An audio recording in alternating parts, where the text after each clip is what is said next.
What if the woman your neighborhood mocked for years, the one working 3 jobs, walking home in worn-out shoes and raising 5 children alone, turned out to be the one who raised 5 professionals who changed the world?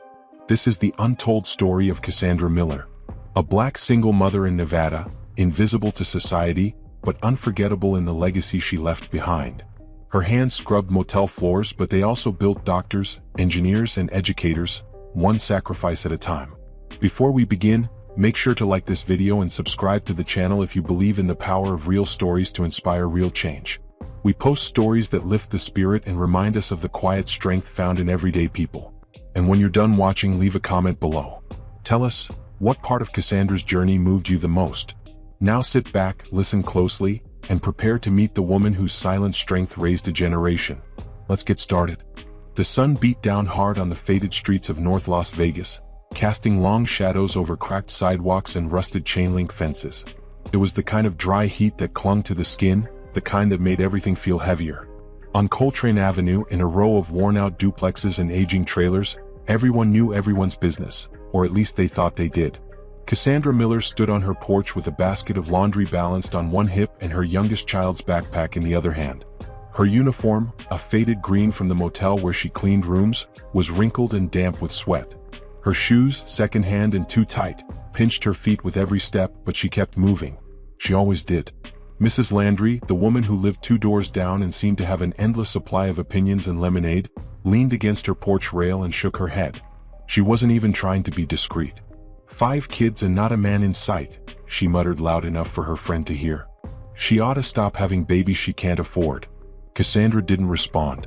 She never did. It wasn't because she didn't hear it. She heard everything. The whispers behind her back.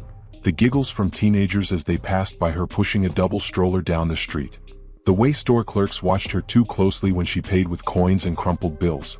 And sometimes, the things she heard in the eyes of others even when they said nothing. Her children were waiting for her. Tyrese, the eldest at 15, had already started boiling water for noodles. Lena was sweeping the small living room floor. Marcus and Deja were doing homework on the kitchen table with crayons and torn notebooks. Caleb, only 6, was curled up on the couch with a book that was missing its cover. Inside their home, things were far from easy, but they were clean, warm, and filled with a kind of rhythm that only a hardworking mother could orchestrate. Every morning started before sunrise and ended long after midnight. Her schedule was brutal. Clean rooms at the motel until 3, deliver newspapers until 6, serve at the diner from 9 to 2, and if she was lucky she might get 3 hours of sleep. She had dreams once. Cassandra used to write poetry. She kept notebooks filled with verses in the back of her closet, wrapped in a pillowcase to protect them from roaches and water damage. But those dreams had to wait just like everything else. Because the light bill didn't care about poetry, and neither did the school lunch program when her paperwork got lost. The neighborhood children avoided the Miller kids. Some mocked them. Some parents warned their own children not to end up like them. But Cassandra didn't have time to be bitter. She didn't even have time to be angry. She had time for work, her children, and very little else. Still, sometimes at night, when the dishes were done and the air had cooled, she'd sit on the edge of her bed and whisper a kind of prayer that wasn't meant for anyone in particular. Not even God. Let them grow. Let them know they were loved. Let them be more than this street. Tyrese noticed things. He saw the way people treated his mother. He saw her shoes splitting at the seams. He saw the deep lines etched into her forehead from sleepless nights and quiet cries she tried to muffle behind closed doors. And though he didn't know how, he promised himself something. One day she won't be cleaning floors. One day they won't laugh at her. One day they'll know who she really is. But today, Cassandra had to get ready for another shift. She pulled her name tag from the hook by the door, kissed Caleb's forehead, and stepped back into the furnace of the Nevada afternoon. Behind her, Mrs. Landry kept talking. But Cassandra didn't look back. She had 5 reasons to keep moving forward. She always did. The mornings began before the sun. At 4:30, the alarm buzzed like a swarm of hornets beside Cassandra's bed. She didn't hit snooze. She never did. Snooze meant another load of laundry undone, another dollar missed, another child late to school. In Cassandra's world, there was no margin for error. There was only motion. She rose in the dark, legs aching, back stiff from years of lifting, scrubbing, and carrying. She moved with quiet precision through the small 2-bedroom house. 1 room for the girls, 1 for the boys. Cassandra slept on the couch with a blanket that had lost its warmth years ago. She folded it neatly and tucked it under the cushion before starting the coffee pot, not for herself, but to pour a splash into a reused plastic bottle she kept in her tote, just enough to keep her eyes open until the diner's coffee kicked in. Then came the lunch boxes. 5 boxes all lined up on the counter like soldiers. She packed what she could afford: peanut butter sandwiches, apple slices, crackers, and the occasional piece of candy from a discounted bag she kept hidden behind the flour. No soda, only water. No frills. But always a note. A small handwritten scrap with a message for each child. Even when money was tight, and it always was, there was enough love to go around. Marcus's said, "Keep asking questions." Deja's read, "Kindness is strength." Lena's was, "Lead with your mind and your heart." Caleb's note had a smiley face and the words, "Mama believes in you." Tyrese's, the oldest, no longer got cartoon doodles. His said simply, "I see the man you're becoming. Never stop." By 5:30 the house hummed with life. Shoes scraped across the floor, zippers zipped, cereal clinked in chipped bowls, and Cassandra moved from room to room like an orchestra conductor holding it all together. There were no morning complaints, no begging to stay home. Her children knew the rules. School was sacred. Cassandra walked them all to the bus stop. Even Tyrese. Even when he protested, cheeks burning with embarrassment in front of classmates. She stood at the corner in her uniform, waving as the bus pulled away, then walked to her first job, a cleaning shift at the Royal Desert Motel. She wore rubber gloves that gave her rashes. Scrubbed showers with old toothbrushes. Picked up the things guests left behind. Broken phone chargers, crumpled receipts, the occasional forgotten toy. Sometimes she wondered about the people who stayed there. Tourists, gamblers, drifters. They never noticed her. Just another black woman in a uniform, invisible and silent.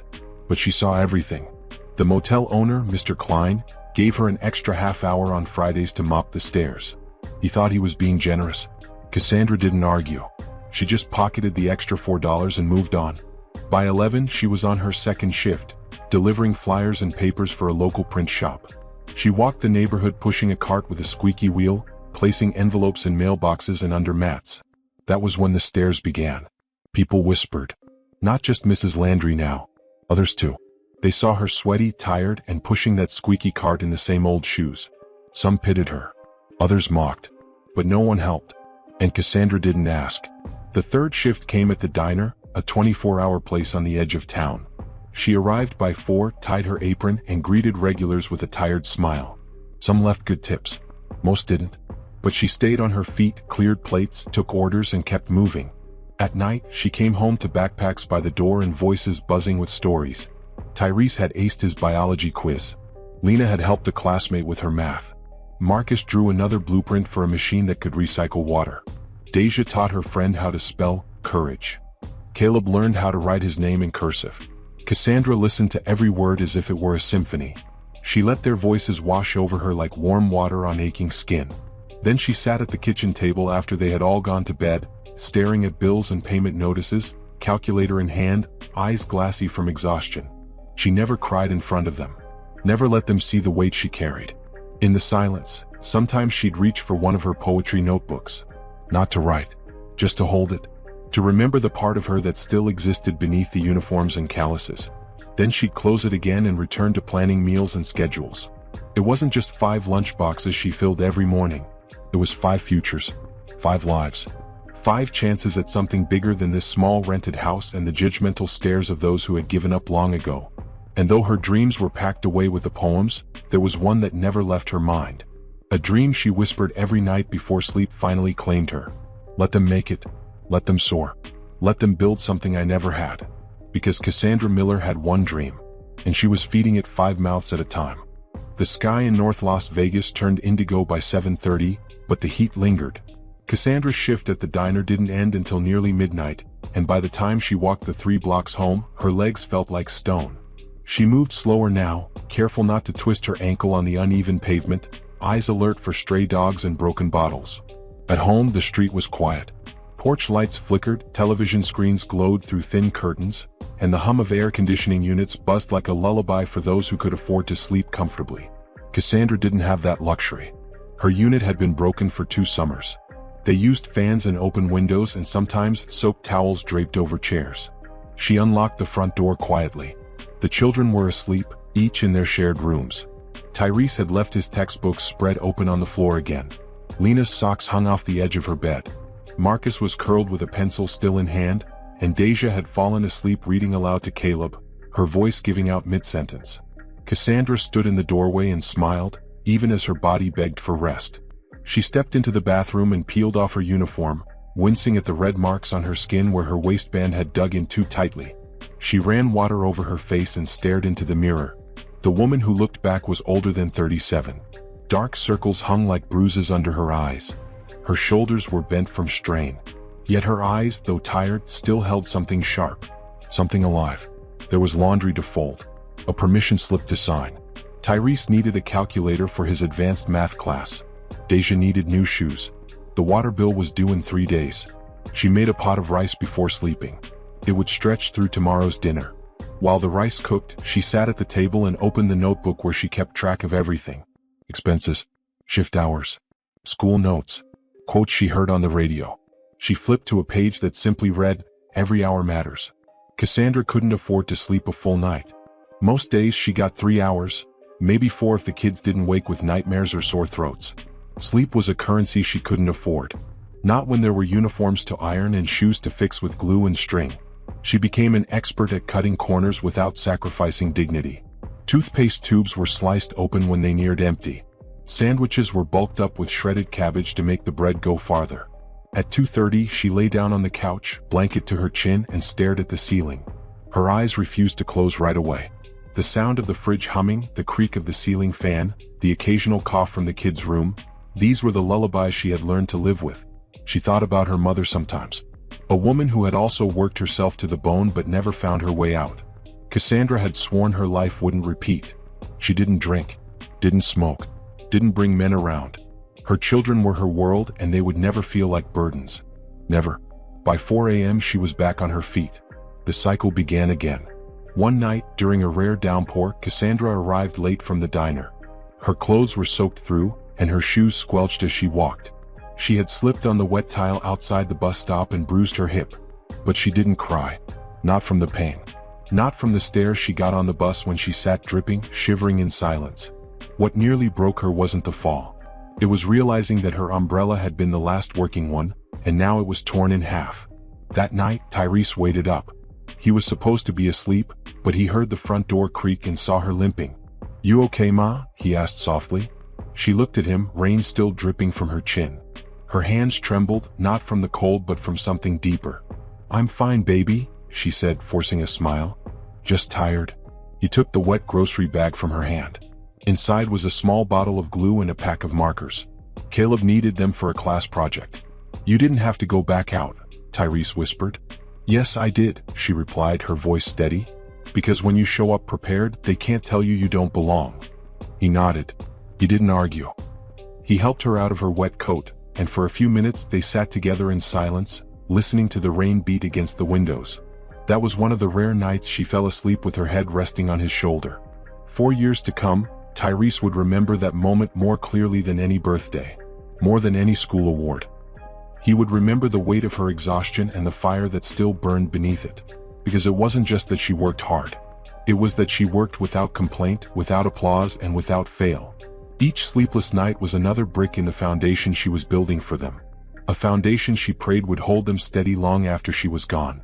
And so, while the world outside rested, Cassandra Miller stayed awake, holding her family together one weary breath at a time. The day Tyrese received the acceptance letter from the University of Nevada, Reno, Cassandra didn't cry, not in front of him. She pressed the envelope against her chest, smiled with pride so deep it felt like a wound, and told him how proud she was. But later that night, when everyone else had gone to sleep, she stood in the kitchen and let the tears fall. It was the first time she allowed herself to exhale in 17 years. He had done it. Her firstborn. The boy who used to walk her home from the bus stop carrying her bag when her hands were too raw to grip it. The one who watched over his siblings like a hawk, sacrificing sleep and social time to help Deja with her science projects and Caleb with his spelling lists. He had done it. Tyrese didn't want to leave her. That part was hard. He knew how much she carried. He saw it every day. But Cassandra had made him promise years ago, on a night when the lights had been cut and they studied by flashlight, that he would not stop for her. "You don't owe me your wings," she told him. "You owe me your flight." So he went. And when Lena followed 2 years later with a full scholarship to study mechanical engineering, the neighbors began to whisper again. Only this time their tones were different. That's when Mrs. Landry, standing on her porch with her usual cup, mumbled, "Guess she knew what she was doing all along." But Cassandra didn't linger on that. She still had 3 others under her roof, and Bills didn't care about scholarships. Marcus wanted to be a teacher. Deja had a passion for human rights. Caleb, now in middle school, was already talking about medicine. The house felt emptier without Tyrese and Lena, but it was also louder in the best way. Marcus had taken to organizing weekend book clubs for neighborhood kids in their living room. He used cereal boxes as shelves and taught them with a kindness that echoed his mother's. One day, Deja came home after school, her cheeks flushed with rage. A teacher had laughed when she said she wanted to be a lawyer. "She said girls like me should set more realistic goals," Deja said, her fists clenched. Cassandra stopped folding the laundry. She looked her daughter straight in the eyes and said, "You look that woman in the face next time and tell her your mama works 4 jobs to give you the right to dream. And if she wants to see unrealistic, she can follow me on a Tuesday." They laughed, but beneath it was steel. That year, Deja won a statewide essay competition on justice in education. Cassandra framed the certificate and hung it beside the kitchen clock. With each passing year, the world began to see what Cassandra had known all along. Her children were not broken. They were not destined to repeat cycles of poverty and hardship. They were reflections of her resilience, products of her sacrifices, and proof that poverty does not equal failure. At the diner, customers started asking about her family. Mr. Klein from the motel finally gave her a raise.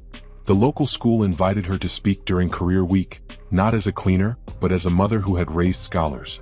Still, Cassandra never dressed differently. She wore her same worn shoes, the same tote bag patched with fabric scraps. But her shoulders stood taller. Her smile came easier. She still worked late, folded clothes in the dark, and counted every dollar. But there was a lightness now, a ripple in her spirit. The kind that comes when you start to see the mountain you've been climbing, not just feel its weight. Tyrese called every week. Lena sent home money when she could. Marcus baked bread on Sundays, experimenting with recipes from YouTube videos. Deja began volunteering at the Legal Aid Center. Caleb got accepted into a summer science camp and came home every evening rattling off facts about heart valves and oxygen cells.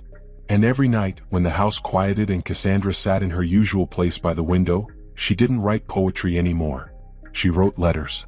Letters to herself, the younger version. The girl who once believed she was invisible. She wrote, "They see us now, not because we shouted, but because we stood still and did the work. Because we chose not to break." And she smiled. Because she knew the cycle had been shattered. Not with fury, but with faith. Not in big gestures, but in small, daily choices that had built a legacy, one child at a time. She had not changed the world, but she had changed 5. It was a warm April morning when Cassandra answered the knock. She had just returned from her early motel shift, apron still tucked into her waistband, and flour from a breakfast prep dusting her sleeves. She opened the door, expecting to find a neighbor's child or maybe a package left by mistake. Instead, there were 3 people standing on her stoop. A woman with a clipboard, a man with a camera slung over his shoulder, and another carrying sound equipment. The woman smiled, polite but firm. "Mrs. Miller?" she asked. "I'm Dana Rhodes, producer from American Voices. We've been trying to reach you for a few weeks." Cassandra blinked. "From what?" "American Voices. It's a documentary series highlighting stories of everyday people doing extraordinary things. Your children, Tyrese and Deja specifically, submitted your story. We'd like to film a segment about your life, what you've built here, how you raised 5 children through adversity and sent them all to school." Cassandra stood in silence. The neighborhood was unusually quiet that morning. Even the breeze held still. She glanced down at her uniform, her cracked nails, the streak of soap still dried on her arm. "I'm not a story," she said softly, but the producer just smiled again. "You are exactly what a story looks like." They came back the next day and the day after that. Cassandra was hesitant at first, unsure why the world would want to hear about a woman who had cleaned motel rooms and served waffles at midnight. But her children urged her. Lena called from San Diego, voice full of tears and joy, telling her this was the moment to be seen. The camera crew filmed her routine, packing lunchboxes, walking the same path she'd walked for nearly 2 decades. They captured her coaching Marcus through his first week of student teaching. They followed her to the diner, where the regulars shook her hand and slipped her extra tips when they realized who she was. In one scene, Deja stood in front of a group of high schoolers, talking about her work at the legal aid clinic, her voice proud and clear. "My mama taught me to fight quietly but to never stop fighting," she said. In another, Tyrese was shown in a lab, talking to future med students about how discipline had been taught in a two-bedroom house with patchwork floors and meals stretched on faith. The documentary aired 3 weeks later. At first, just a few people noticed. Her phone rang more often. A local reporter asked for an interview. The diner got busier. Then everything changed. The documentary went viral. Clips of Cassandra preparing breakfast in the dim early light were shared across social media. Her story touched millions. A woman who had worked 4 jobs, never taken a vacation, never missed a school meeting, and had never asked for help, not even once, had become a symbol of dignity and determination. News outlets across the country reached out. A foundation in Chicago offered to pay for her to finish her degree, a dream she had tucked away in a drawer decades ago. Letters poured in, mothers, daughters, grandmothers. People who had known struggle, who had been told their lives weren't worth telling. They wrote just to say thank you. At church, people clapped when she walked in. Her former supervisor at the motel sent flowers. The mayor's office invited her to speak at a women's leadership summit. Cassandra declined that one. She didn't do speeches. She told them her story had already been said. It was in her children. The school where Caleb studied held a special assembly.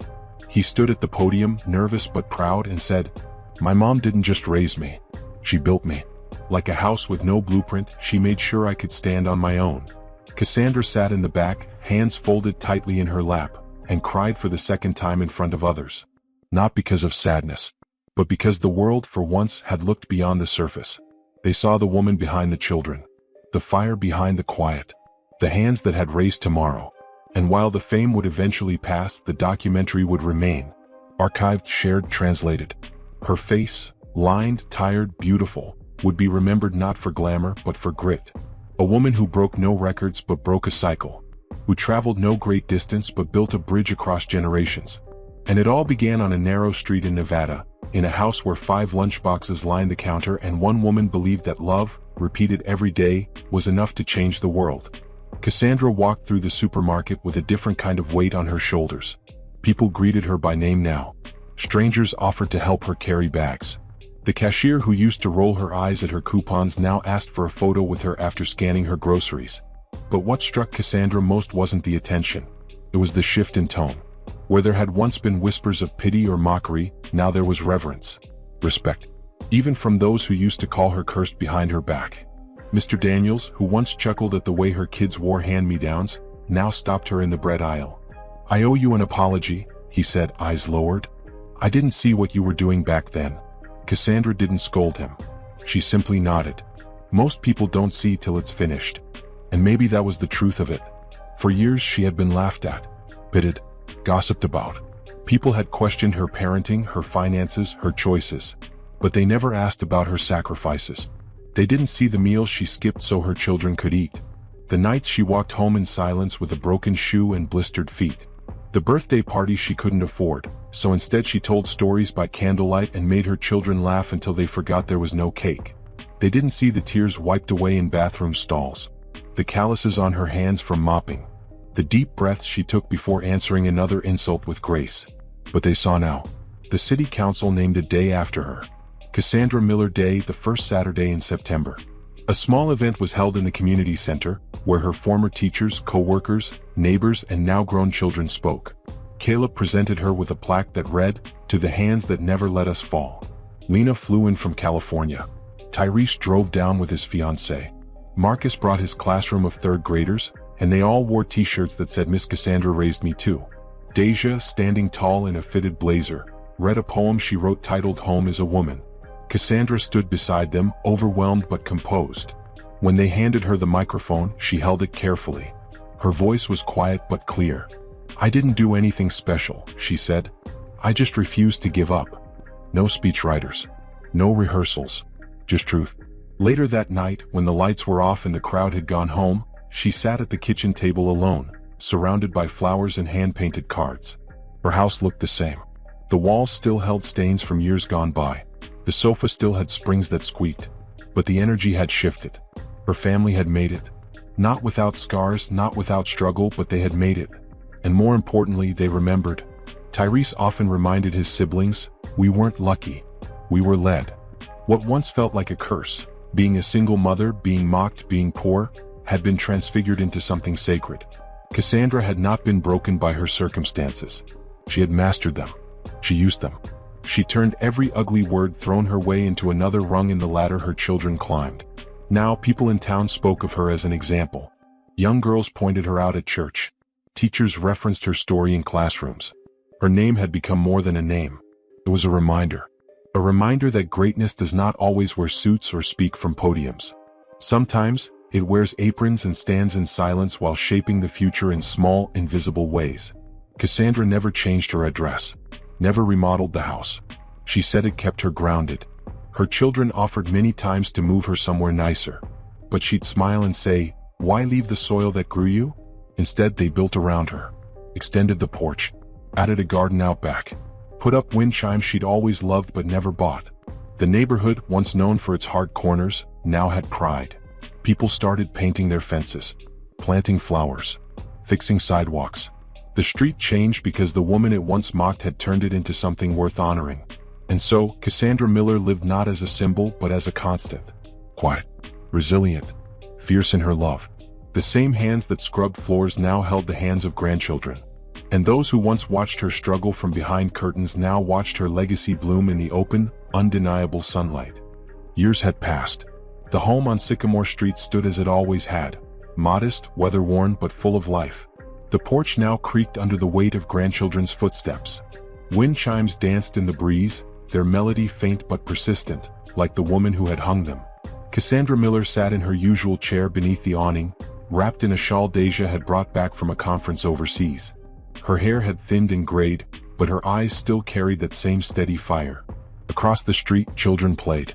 A group of neighborhood boys kicked a soccer ball while their mothers, once skeptical and scornful, chatted under the shade of a tree planted during the first Cassandra Miller Day. Inside, Lena was helping Marcus fix a loose cabinet hinge. Tyrese was in the back garden with Caleb, discussing fertilizer ratios for the vegetables they now grew as a family project. Deja paced the kitchen, reviewing edits for her upcoming book.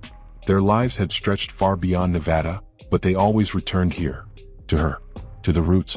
The documentary had long since become a staple in classrooms and leadership seminars. Cassandra had been featured in a National Museum exhibit titled Mothers of Grit. Her face, lined and unadorned, smiled from beneath glass alongside quotes about perseverance, equity, and endurance. But she rarely spoke of the fame anymore. To her, true glory wasn't in the recognition. It was in the small things. In the way Marcus's students called him Mr. M with the magic stories. In the way Lena's clients requested her by name. In the way Caleb, now a practicing pediatrician, gently calmed frightened children with humor and patience learned at their kitchen table. In the way her children parented, with kindness, structure, and deep emotional wisdom. That was her greatest reward. She had built something that did not require her presence to endure. A community organization, founded in her honor, now supported single mothers across Nevada. They provided transportation, childcare, and tutoring programs, all funded in part by the speaking fees her children earned telling her story around the world. Her porch had become a place of pilgrimage. Young women would knock, unsure of what to say, then break down in tears and say, "I just needed to meet you." And Cassandra, ever humble, would invite them to sit, pour them iced tea, and listen without judgment. One evening, as the sun dipped behind the mountains, casting a golden wash over her garden, Cassandra looked out at her family gathered around the long picnic table they had built together. Laughter echoed through the yard. The smell of grilled vegetables mingled with warm cornbread. Her grandchildren chased each other between the garden beds, their squeals high and pure. Tyrese raised a glass and called for silence. "Before we eat," he said, "we just want to say thank you." Cassandra raised an eyebrow, playful. "Again?" "Yes, again," Lena grinned. "We're not done thanking you." Deja leaned forward. "You built all of this, Mama. From scratch. With nothing but your hands and your will. We get to live these lives because of you." Cassandra smiled, quiet tears welling in her eyes. She didn't speak. She didn't need to. Her legacy spoke for itself. As the meal began, Marcus read aloud a letter written by one of his students. A boy who said he never believed he could become anything until he learned about Cassandra Miller. Later that night, after everyone had gone to bed, Cassandra sat outside alone under the stars. The wind brushed her face, gentle as a lullaby, She closed her eyes and breathed in deep. The house she had once feared would crumble had instead become a monument. Not made of marble but of memory. Not engraved with plaques, but with moments of triumph born from years of silence, sacrifice, and unseen labor. And though the world had once mocked her, ignored her, and underestimated her, none of it mattered now. Because she had raised 5 children who had gone on to raise hope in others. Because the street once known for its brokenness was now a place where dreams had taken root. Because her hands, worn and scarred, had built something that no storm could ever take away. Her hands had raised tomorrow. And tomorrow was here. The end. Here are 7 deeply rooted moral lessons drawn from this story. 1. True strength lies in consistency, not applause. Cassandra's story teaches us that greatness isn't always loud. It doesn't need a microphone or a platform. It exists in the quiet persistence of someone who rises every day, even when the world offers no recognition or reward. 4 years, Cassandra woke before dawn, worked multiple jobs, returned home late, and began again. She was mocked, overlooked, and misunderstood, but she remained consistent. That consistency, not talent or luck, is what carried her children to success. It reminds us that lasting strength is not proven in moments of grandeur but in our willingness to keep going, even when no one is watching. 2. Love is not what you say. It's what you sacrifice. Cassandra never had the luxury of long vacations, expensive gifts, or elaborate expressions of affection.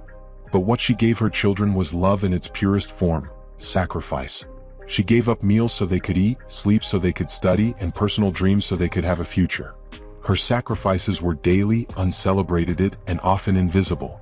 But through them she showed her children what real love looks like. Love is not measured by comfort but by how much we're willing to give for another's good. And often the greatest acts of love go unnoticed by the world, but not by the hearts they're given to. 3. Dignity is not determined by status but by how you carry yourself. Despite working jobs many would look down upon, cleaning motels, serving diners, folding laundry, Cassandra never lost her dignity. She didn't let others' opinions diminish her value. Even when laughed at or dismissed, she walked with quiet pride. This lesson is critical. No job makes you lesser.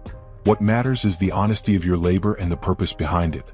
In a world that often equates worth with wealth or titles, Cassandra reminds us that dignity is not given to us by others. It is something we wear from within, woven into our actions, our integrity, and how we treat those around us. 4. What people mock today they may one day celebrate. Early in the story, Cassandra's neighbors mocked her. They laughed at her children's second-hand clothes, her multiple jobs, her quiet ways. But as her children began to rise, becoming doctors, teachers, and leaders, those same voices turned to applause. This transformation speaks to a powerful truth. Don't live for people's approval because it is fleeting and often rooted in ignorance. The same crowd that mocks your beginnings may one day cheer for your results. Stay focused on your values and your goals. Time has a way of revealing what's truly worthy of respect. 5. The greatest legacy is not wealth but the lives we shape. Cassandra left no inheritance in the traditional sense. She didn't have property portfolios or trust funds to pass down. But she left something more valuable. 5 children who carried her spirit, her ethics, and her resilience into the world. They, in turn, touched the lives of hundreds, students, patients, clients, and communities. This is the essence of legacy. It is not what we leave in our bank accounts but what we leave in people. In the way we raise our children. In the values we instill. In the example we set when no one else is watching. That kind of legacy multiplies across generations and cannot be erased. 6. Every unnoticed act of love has the power to echo beyond its moment. Throughout the story, Cassandra did small things with great love. She packed lunches, folded uniforms, wrote encouraging notes, and kept the lights on however she could. These were not headline-worthy acts, but they were the threads that held her children together. They taught responsibility, compassion, and faith. What she thought were ordinary moments became the foundation of her children's character. The lesson here is that even the smallest acts, done with care and intention, can ripple through time. What we do with love, even in silence, leaves lasting echoes in the people we serve. 7. Greatness begins at home. In a world constantly chasing visibility, it's easy to believe that greatness must be found on stages, in boardrooms, or through public recognition. But Cassandra's story proves that the most important work we'll ever do may happen in the home, at the dinner table, during bedtime stories, in between shifts, in the hugs before school. Her children grew up believing in themselves because she believed in them first. She made their home a place of safety, structure, and strength. And because of that, they carried her teachings into the wider world. Greatness begins at home, because when we raise people well, we shape not just families but the future. These 7 moral lessons serve not only as reflections on Cassandra Miller's life, but also as guiding lights for anyone navigating struggle, single parenthood, or societal judgment. Her story is not just about triumph over hardship. It's a quiet revolution in the belief that ordinary people, doing ordinary things with extraordinary love, can shape tomorrow. Disclaimer: this story is entirely fictional. It is created for the purpose of sharing moral lessons, motivation, inspiration, and meaningful learning experiences. Any resemblance to real persons or events is purely coincidental. Thank you so much for watching and listening to the story of the hands that raise tomorrow. Cassandra Miller's journey reminds us all that strength, love, and perseverance can create legacies far greater than we might imagine. If this story inspired you, please give the video a thumbs up and consider subscribing to the channel for more uplifting and motivational stories like this. Don't forget to check out our other videos where we share powerful tales of courage, hope, and resilience. And if you'd like, leave a comment below. What lesson from Cassandra's story touched your heart the most? Until next time, stay strong, stay inspired, and keep believing in the power of everyday heroes.